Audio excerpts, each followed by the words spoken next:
Há alguns meses, voltando de uma viagem, notei um cavalheiro no outro lado do corredor do avião, que parecia estar brincando com o relógio fazia já algum tempo.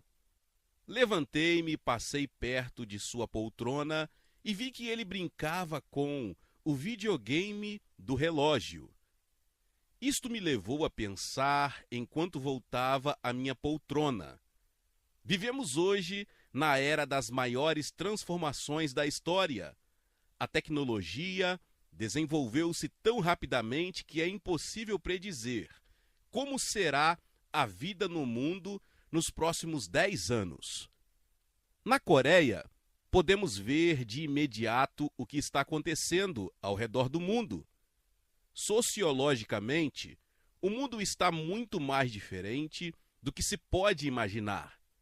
Não somente nos Estados Unidos, mas em muitos outros países, as pessoas estão sendo classificadas por meros números.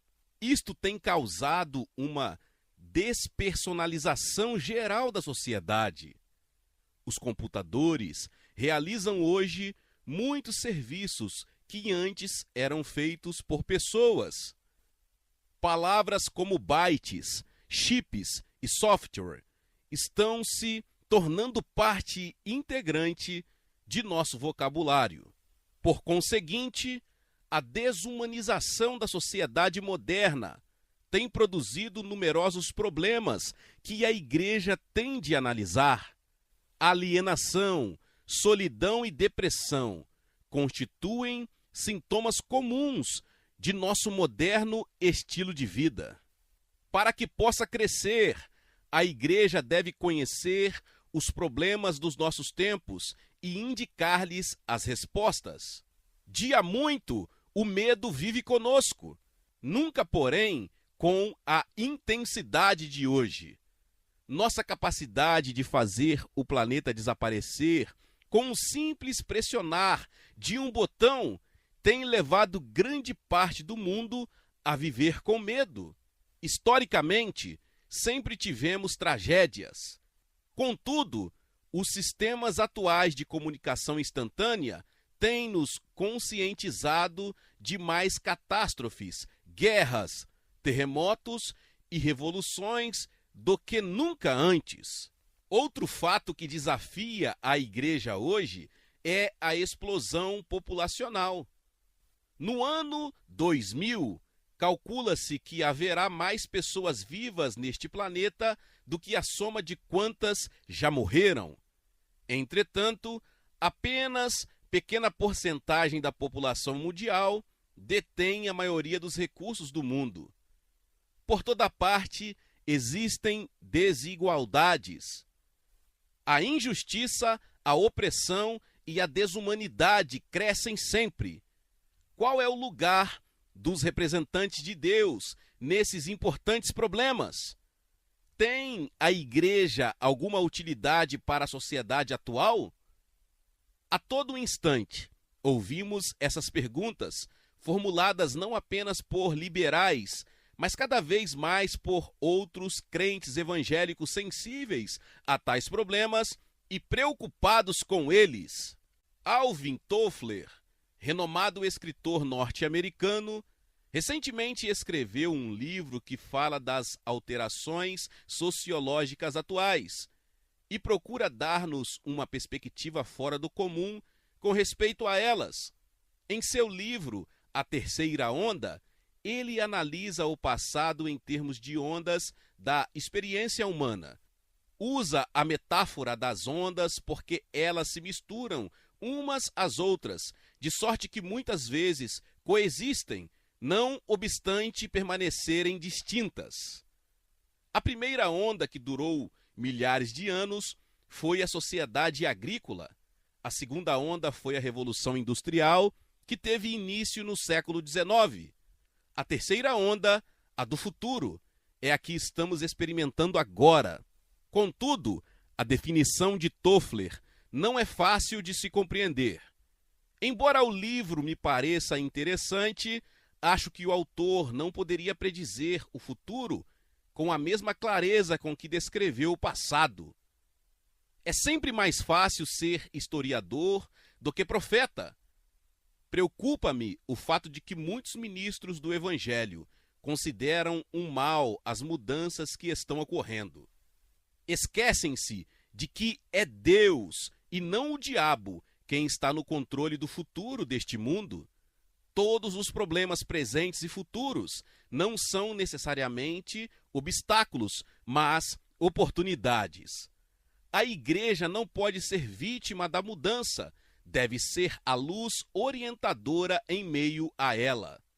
Não tenho a mínima dúvida de que o livro mais lido tem as respostas na forma de princípios para os problemas com os quais se defronta a última parte do século XX.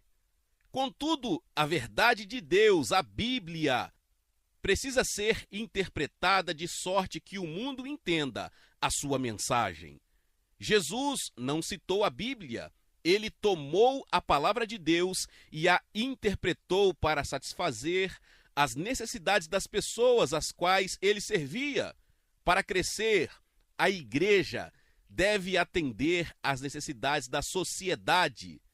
Ela tem de responder às indagações e curar as enfermidades espirituais e emocionais que infestam a todos. No futuro, a igreja terá de lidar com os problemas que a desafiam no presente e então proclamar e viver com eficiência a realidade das boas novas. Para isso, é preciso que identifiquemos os problemas fundamentais com que nos defrontamos. Lembremo-nos também de que o mundo não tem respostas para as necessidades básicas do homem. Ele só pode fazer perguntas. Nossa responsabilidade é ouvir com atenção, analisar as perguntas em espírito de oração e responder com humildade. A ciência não tem respostas para as necessidades humanas e sociais. Contudo, é útil para dar-nos informações e dados. Quando os cientistas tentam desempenhar o papel de profetas, geralmente dão saltos de fé maiores que os cristãos. Robert Oppenheimer, cientista e um dos pais da bomba atômica, tentou imiscuir-se no papel de profeta na década de 1960. Declarou que, devido ao progresso da ciência, o futuro seria brilhante. No futuro, os cientistas poderiam resolver os problemas do homem. Contudo, 20 anos depois, temos mais problemas sociais do que o doutor Oppenheimer teria imaginado. A verdade é que os cientistas estudam as enfermidades humanas partindo de uma base de pressupostos errados. Visto que o problema básico do homem é espiritual, a resposta deve ter uma base espiritual. Só quem está em comunhão com o Espírito Santo pode lidar efetivamente com os problemas do mundo, e assim fazendo, preenche o vazio da necessidade humana e se torna mais pertinente na opinião da comunidade. Nossa mensagem deve ser apresentada com clareza e concisão. Temos de ventilar problemas importantes para a nossa comunidade. Devemos considerar as perguntas que as pessoas estão fazendo e dar-lhes respostas honestas e específicas. Nenhum outro grupo possui um livro-fonte eternamente verdadeiro. Somos os guardiões do manual do fabricante para uma vida melhor. Nosso Criador comunicou-nos as regras que funcionam. Entretanto, o mundo não está cônscio das direções claras que Deus nos deu. Certa vez ouvi um ditado que me pareceu verdadeiro: se tudo mais falhar, leia as instruções. A sociedade não está funcionando, mas onde estão as instruções? Estão na Bíblia Sagrada. O Espírito Santo está à espera de que nos comuniquemos com ele para que possa tomar a verdade eterna e aplicá-la especificamente aos nossos problemas presentes. A mensagem bem-sucedida. Um princípio fundamental de êxito. usado nos negócios é: encontre um vazio e preencha-o eficientemente. Este mesmo princípio funciona na edificação de uma igreja bem-sucedida. Toda cidade tem algo de que preocupar-se. Pode ser desemprego, inflação, energia, crime, política ou outra coisa qualquer. Preencha o vazio. Comunique-se com o Espírito Santo e descubra o que ele tem para dizer acerca do problema.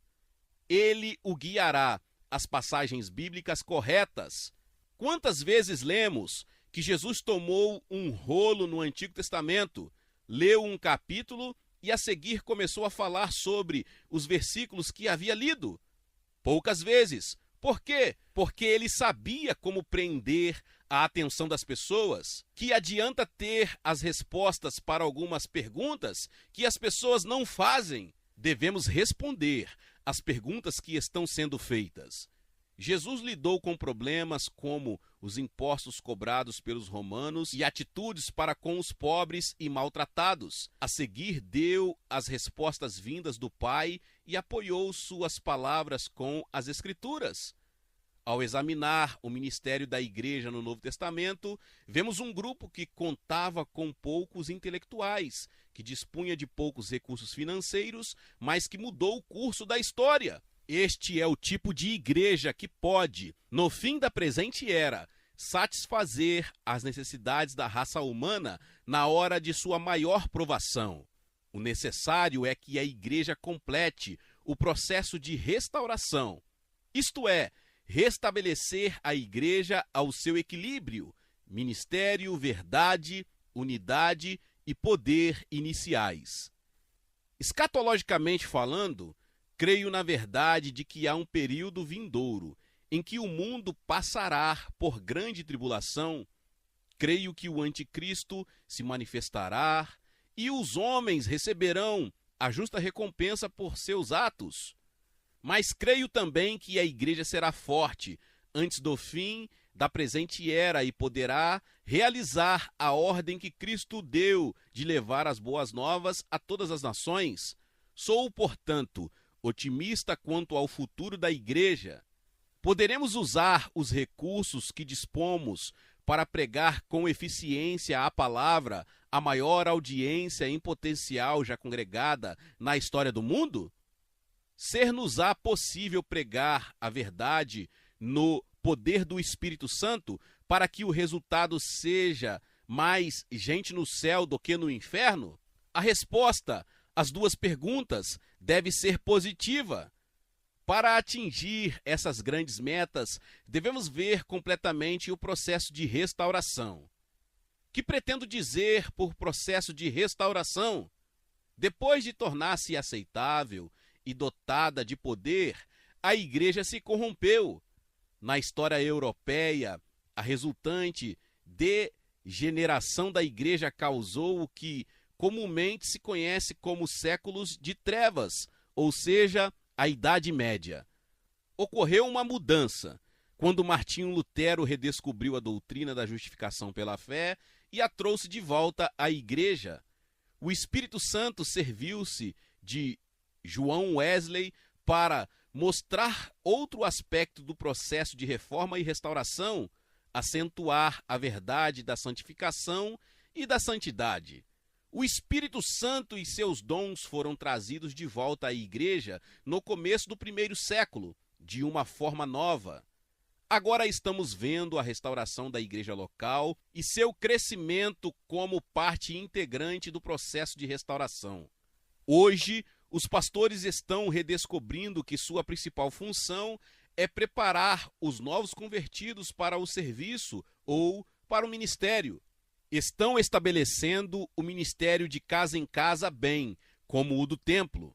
Crendo na renovação e planejando para ela, estão fazendo os preparativos para o maior avivamento da história do mundo. Eu quero compartilhar com vocês 5 áreas. Há pelo menos 5 áreas que creio devemos ver restauradas na igreja em um futuro muito próximo. Em primeiro lugar, equilíbrio entre razão e espiritualidade. Os homens são naturalmente atraídos para duas áreas diferentes de entendimento, a mística e a racional. Um neurocirurgião disse-me certa vez que as partes do cérebro que controlam a emoção e a razão operam diferentemente em todos nós. Portanto, somos atraídos para o aspecto místico do cristianismo, ou o que chamo de espiritual e racional. Esta dicotomia de percepção existe desde os tempos de Platão e de Aristóteles. Entretanto, na Igreja do Novo Testamento, Paulo apresentou a doutrina básica da fé, enquanto João apresentou o relacionamento experimental com Cristo. Houve um equilíbrio de teologia e experiência. Calvino, embora muitíssimo influenciado pelo conceito agostiniano da graça, dependeu fortemente da razão para desenvolver sua teologia. Sua razão, porém, foi usada dentro da estrutura bíblica. Ele influenciou e, por sua vez, mudou totalmente a sociedade da sua época mediante o ensino contínuo da palavra de Deus, mas deu pouca ênfase ao aspecto experimental do cristianismo. Não obstante os ensinos de Martinho Lutero serem ortodoxos, muitas vezes ele se referia às suas experiências espirituais. Os cristãos evangélicos da era presente enfrentam a mesma opção com referência à fé. Contudo, o que a comunidade crente está tendo é um equilíbrio adequado entre a razão e a experiência. Nós, na Igreja Central do Evangelho Pleno, esforçamo-nos por alcançar uma síntese adequada entre experiência e teologia. Nos últimos 15 anos, tenho visto a importância de ambas. Oriundo de um ambiente pentecostal, tive forte influência de um cristianismo experimental, o que fez que a realidade da presença divina se tornasse significativa não só para a minha mente, mas também para o meu coração. Mas tenho observado que muitos que confiam demais na experiência tendem para a instabilidade em seu andar cristão. O motivo é que a experiência não é uma constante. Ela se baseia na emoção, que, do ponto de vista moral, é neutra. Em outras palavras, a emoção não é boa nem má. É um fenômeno da vida que, dependendo dos estímulos, pode ser a base de grande dor ou de grande prazer. A Igreja não teve origem como resultado de preleções teológicas. Começou como resultado de uma intervenção divina que resultou em elevação emocional. Mas a Igreja cresceu em virtude do ensino contínuo dos apóstolos e da aplicação prática desse ensino na comunhão diária e na oração dos novos santos. A ênfase de nossa Igreja não tem desprezado o aspecto experimental, em particular, a experiência muitíssimo importante que é o novo nascimento. Temos ensinado nosso povo a viver e a testemunhar. Nossos cultos são de tal natureza que ninguém que entre na igreja pela primeira vez se sinta fora de lugar. Temos preocupado manter equilíbrio entre ensino vigoroso e experiência. Por outro lado, tenho observado que em muitas igrejas que acentuam puramente o ensino e negam a experiência, os membros têm a tendência de ser estéreis e mortos. A oração, o principal ingrediente do reavivamento, não é encarecida com o fervor mencionado nas Escrituras. Há necessidade de que as pessoas se libertem do temor, do desconhecido e confiem em que o Espírito Santo não trará confusão e sim paz. Tive recentemente o prazer de visitar a primeira Igreja Batista de Van Nuys, na Califórnia. Durante algumas semanas, o pastor Jess Moody ministrou ensino sobre louvor e adoração. Embora a igreja não seja carismática, Os membros cantavam e cultuavam a Deus de uma maneira tão entusiástica que a gente pensava estar num culto pentecostal. O Dr. Moody, homem erudito, com longa e fiel reputação na denominação batista, crê que as passagens bíblicas concernentes ao louvor e à adoração não podem ser eliminadas da Bíblia. Visto como as igrejas evangélicas creem nas Escrituras, o entusiasmo pertence a todos os evangélicos, pentecostais ou não. O vigoroso crescimento da igreja do Dr. Moody se deve não só ao sistema de grupos familiares, mas também a um culto de adoração animado e vibrante nos domingos. Espírito sem palavra causa fanatismo, palavra sem espírito causa estagnação. Um equilíbrio adequado de ambos causará crescimento dinâmico da igreja. Restauração do ministério. Um problema que vemos na igreja atual é a erosão da confiança do público em geral com relação a muitos que se encontram em posição de liderança eclesiástica. Os jornais atacam a ética e a credibilidade dos ministros religiosos com aparente impunidade. Muitos dos renomados líderes religiosos têm sido atacados de uma maneira incomum nesses últimos tempos com relação à moral e negócios. Infelizmente, isto influencia a todos nós que estamos no ministério, conquanto grande parte daquilo que se diz contra os servos de Deus não tenha apoio nos fatos, Satanás tem utilizado este fogo de barragem para desacreditar a igreja em geral. O cinismo que se desenvolvido no público em geral não é novidade. Na Idade Média, a comunidade europeia mostrou atitude semelhante para com o clero, o que ajudou a motivar a reforma. Hoje, há necessidade de uma nova reforma, e esta deve começar pelos líderes da igreja. O profeta trata deste assunto no capítulo 34 de Ezequiel, que corresponde ao 23 de Jeremias. Deus censura os pastores de Israel em termos fortíssimos. A base de seu juízo divide-se em 4 partes. Em primeiro lugar, Deus responsabiliza os líderes pela salvaguarda das ovelhas. Em segundo lugar, o cuidado devido das ovelhas as impedirá de transviar-se. Em terceiro lugar, a alimentação devida proporcionará segurança. E em quarto lugar, a raiz do problema está na preocupação do pastor com as próprias necessidades e não com as do povo. A resposta de Deus é explícita. Davi seria levantado como pastor e Deus seria mais evidente para as ovelhas. A esta altura, o povo seria abençoado e bem alimentado. Há necessidade, nesta última parte do século XX, de uma restauração do ministério. A palavra ministro significa servo e não governante. A base de nossa autoridade não é judicial, mas voluntária.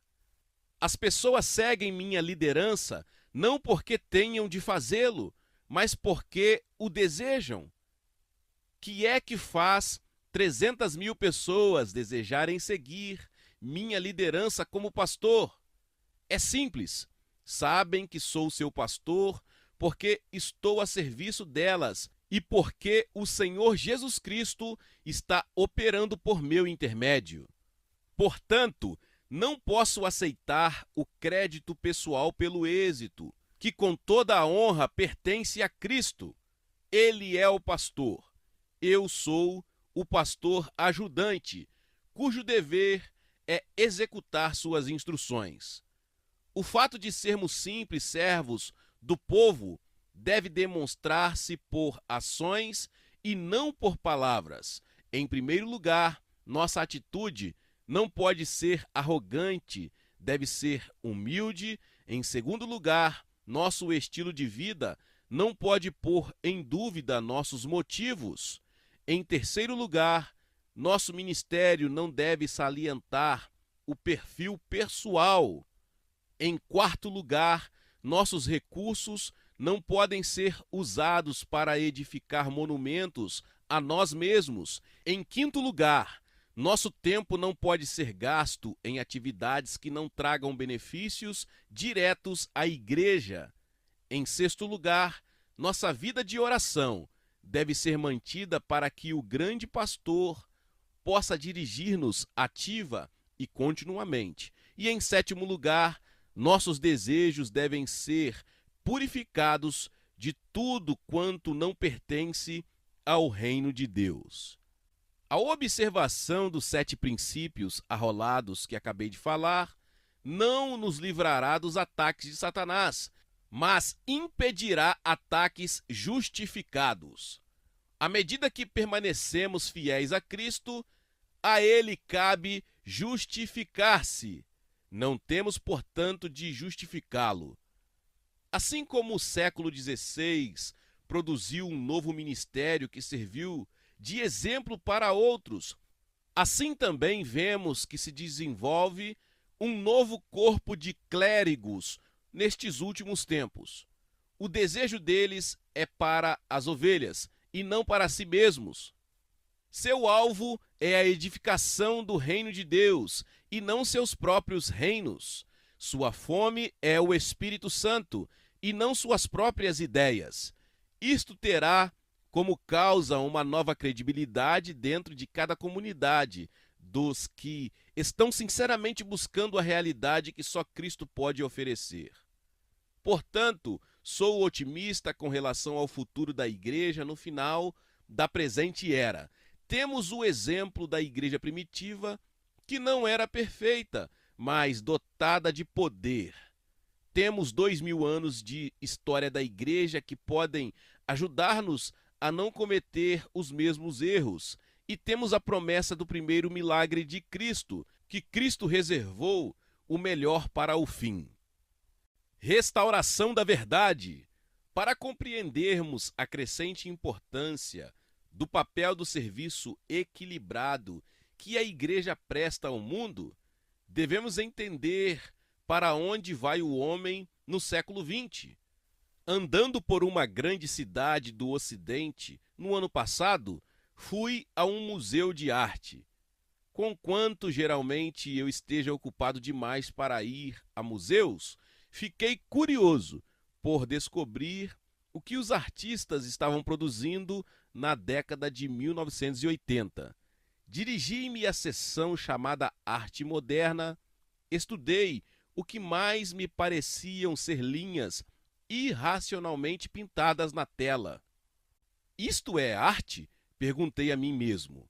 Meu filho pequeno poderia pintar melhor do que isto? Continuei de mim para mim. Todavia, em vez de apenas bancar o crítico, enquanto voltava ao hotel, comecei a pensar sobre o que eu havia visto.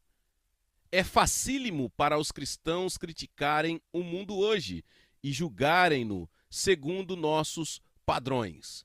Se Deus nos concedeu a graça de viver, pensar e atuar como cristãos, por que somos tão prontos para julgar o mundo, se ele não é recipiente desta graça? Não! A responsabilidade do servo de Deus não é proferir sentença sobre o sistema mundial, mas trazer a verdade divina aos não regenerados de forma compreensível e amável. Não é difícil ver que o mundo, como outrora o conhecemos, mudou muito. Basta que giremos o botão sintonizador do rádio para que topemos com o que presentemente se chama o novo som.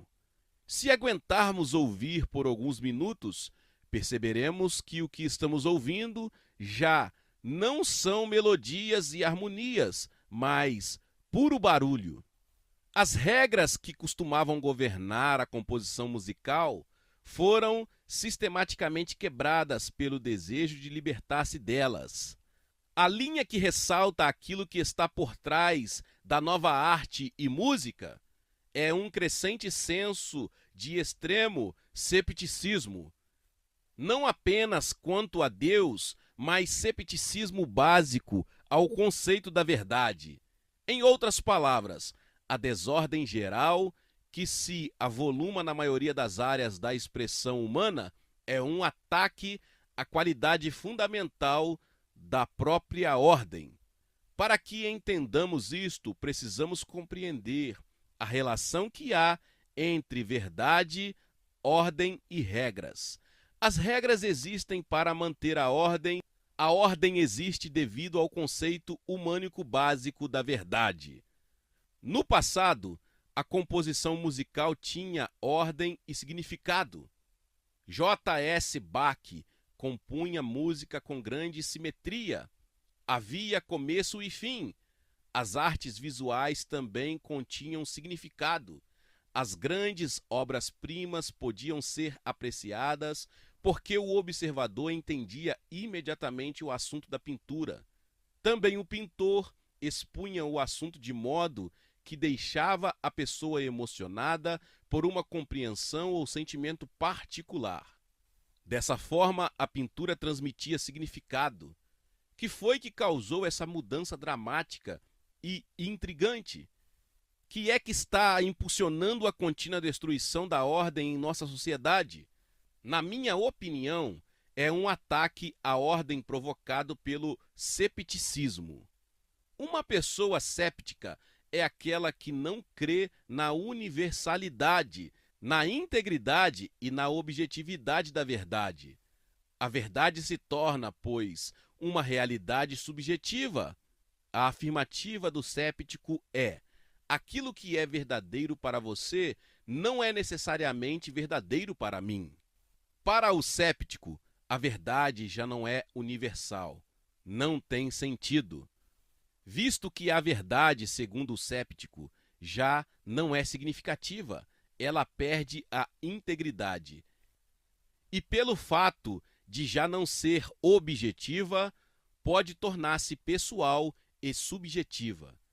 Então o céptico pode justificar sua ética como sendo situacional, isto é, aquilo que é certo pode mudar dependendo das circunstâncias. Visto que artistas e compositores são os intérpretes óbvios da filosofia predominante da época, pintam e compõem hoje para convencer a sociedade atual da realidade e autenticidade de sua posição filosófica. No meu entender, esta nova posição do cepticismo não é nova. Pirro, antigo filósofo grego, foi o primeiro expoente desta filosofia de que temos conhecimento. Assim, entre os filósofos e os teólogos, esta posição é chamada de pirronismo. Qual é nossa resposta? Embora esta tendência não seja nova, o que é novo é a aceitação em larga escala que o cepticismo tem tido dentro da comunidade intelectual do Ocidente. Nós, no Oriente, estamos começando a ser influenciados por ela. Se julgarmos pela história recente, em futuro próximo a Igreja estará às voltas com o cepticismo numa escala muito mais ampla. Quando a verdade se torna relativa, deixa de existir. Quando digo isto é verdadeiro, não estou apenas dando uma opinião acerca de algo que naturalmente é subjetivo. Estou confiando numa realidade universal que dá substância àquela declaração. Isto significa que, sem exceção, essa afirmativa é sempre verdadeira. Embora alguns filósofos modernos aleguem que as declarações só podem ser universalmente verdadeiras na ciência exata da matemática, outros declaram que a experiência e a lógica podem ser também consideradas. Por exemplo, existem agora em 1983 mais de 300 mil membros em nossa igreja em Seul.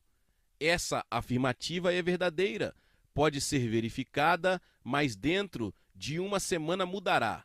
Portanto, não é universalmente verdadeira. A Terra é basicamente redonda e não plana. Esta declaração era verdadeira antes de Colombo navegar da Espanha para o Novo Mundo. É verdadeiramente hoje. E, a não ser que o globo seja destruído, será verdadeira no futuro. Que é que produziu este cepticismo? 2 grandes guerras na Europa em apenas 3 décadas causaram grande devastação. A devastação não foi apenas material e social, foi também intelectual. Nos séculos 17 e 18, a sociedade secular começou a descartar a fé no cristianismo. Por outro lado, em particular no século XIX, a comunidade intelectual começou a ter fé na capacidade do homem criar uma sociedade pacífica, justa e duradoura, usando para isso a lógica e a razão. Muitos teólogos também participaram desta opinião filosófica predominante. Através da medicina, o homem venceria todas as enfermidades. Através da ciência, daria resposta a todos os mistérios do universo. Uma vez respondidas todas as perguntas, a humanidade poderia criar paz na Terra. A atitude para com a religião era de que esta desapareceria como desapareceram os antigos mitos. Portanto, o homem tinha confiança em si próprio. O Extremo Oriente estava muito mais estruturado em seu arcabouço sociológico. Confúcio ensinou um sistema de ética que permeou a maioria das sociedades orientais. Devido à nossa perene superpopulação, nós no Oriente tivemos de aprender a conviver uns com os outros. Portanto, adotamos um sistema que controlava nossas ações na vida da família, nos negócios e na política. O budismo era mais filosófico na Coreia e no Japão do que as religiões no Sudeste Asiático. Não obstante, a Segunda Guerra Mundial destruiu muitos de nossos hábitos e ideias. Os Estados Unidos eram o novo conquistador, não vieram ao Extremo Oriente para colonizar, como o haviam feito a Grã-Bretanha, Portugal e Espanha. Ajudaram-nos a reconstruir e procuraram transmitir-nos amor e liberdade e a democracia. Portanto, em nossa parte da Ásia, começamos a contar com os Estados Unidos para uma nova ordem social e intelectual. Aprendemos inglês, a fim de comunicarmos com o nosso grande irmão. Parece tratar-se de uma lição para a história moderna, que as ideias começam na Europa e levam diversos anos para cruzar o Oceano Atlântico. Uma vez que se tornam parte da cultura norte-americana, são transportadas por filmes, televisão e literatura ao restante do mundo em desenvolvimento. Particularmente, após a Segunda Guerra Mundial, o cepticismo começou a crescer. O existencialismo secular, que não deve ser confundido com a teologia existencial de Kierkegaard, foi promovido por muitos filósofos como Heidegger, Sartre, Camus e Beckett, do continente europeu. Na Inglaterra, começou a deitar raízes outro ramo da filosofia. Bertrand Russell foi um dos expoentes de uma filosofia chamada análise linguística. A perda da fé na visão positiva do homem levou os existencialistas da Inglaterra e mais tarde os dos Estados Unidos a definir palavras. Pensavam que, entendendo as palavras usadas na língua inglesa, a comunicação podia ser um meio para o progresso. A visão existencialista secular é a de existir para o momento. A universalidade e a objetividade abrigam passagem para o subjetivo. Nos anos 60, os Estados Unidos estavam às voltas com uma revolução social semelhante. Embora o cepticismo se localizasse principalmente nos maiores centros intelectuais do país, crescia em força. A Guerra do Vietnã foi o choque social que provocou a desordem produzida pelo cepticismo. Naquele tempo, foram atacados o patriotismo, a fé no Deus Supremo e até os mais fundamentais elementos da estrutura social norte-americana. Embora os Estados Unidos tenham vencido os aspectos mais indiciosos do cepticismo, os elementos básicos ainda funcionam na arte e na música. As implicações sociais e intelectuais revelam-se nos filmes e nos livros exportados para todo o mundo. Os filmes que agora trazem anti-heróis como personagens centrais, os programas de televisão que pregam a aceitação da imoralidade e da promiscuidade sexual, e os livros que proclamam a liberdade total do indivíduo, a expensas do bem-estar da sociedade, e influenciam rapidamente o restante do mundo. A prosperidade das últimas décadas só tem proporcionado mais lazer para as práticas que nós cristãos detestamos. O uso ilícito de drogas, até por dirigentes públicos e empresariais, o crime e a pornografia como arte e a homossexualidade são apenas sintomas e não a causa dos problemas que a igreja local deve enfrentar no futuro. O problema básico é o cepticismo, que ataca a universalidade e a objetividade da verdade. Que podemos fazer a fim de preparar-nos para atender às necessidades desta geração perdida? Não somos filósofos nem teólogos. Cristo nos chamou a todos para amar. Devemos, portanto, observar 3 princípios básicos. Número 1, entender o problema. Número 2, entender a causa do problema. E número 3, revelar a verdade na prática. Nossa missão de pregar tem se tornado mais prática em virtude de muitos fatores. Não temos de satisfazer a fé que o homem costumava depositar na ciência e na tecnologia a fim de atender às necessidades humanas e sociais. Também não estamos enfrentando a grande fé que o homem tem tido em sua bondade inerente de que ele não precisa ser salvo de coisa alguma. Portanto, no presente e mais ainda no futuro, poderemos falar aos corações abertos ao Evangelho. O ataque à verdade tem produzido um vazio que só Cristo pode preencher, porque Ele é a verdade. É preciso entender o problema. Conforme declarei anteriormente, o problema não é a desordem na arte, na música e na sociedade em formas crescentes. O problema é mais complexo. É uma incessante e crescente rejeição da verdade em sua forma universal e objetiva. O fato de seu argumento ser irracional não parece importunar os cépticos, visto como tem pouco desejo de serem racionais. Entendendo a causa do problema, não se chegou ao cepticismo racionalmente. O que lhe deu origem foi uma reação emocional à depravação do homem, que não é um fato novo para o crente.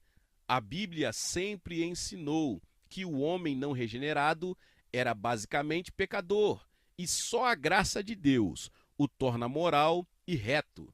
Jesus levou o pecado à cruz, confiando no sacrifício de Cristo, que satisfaz a justiça de Deus.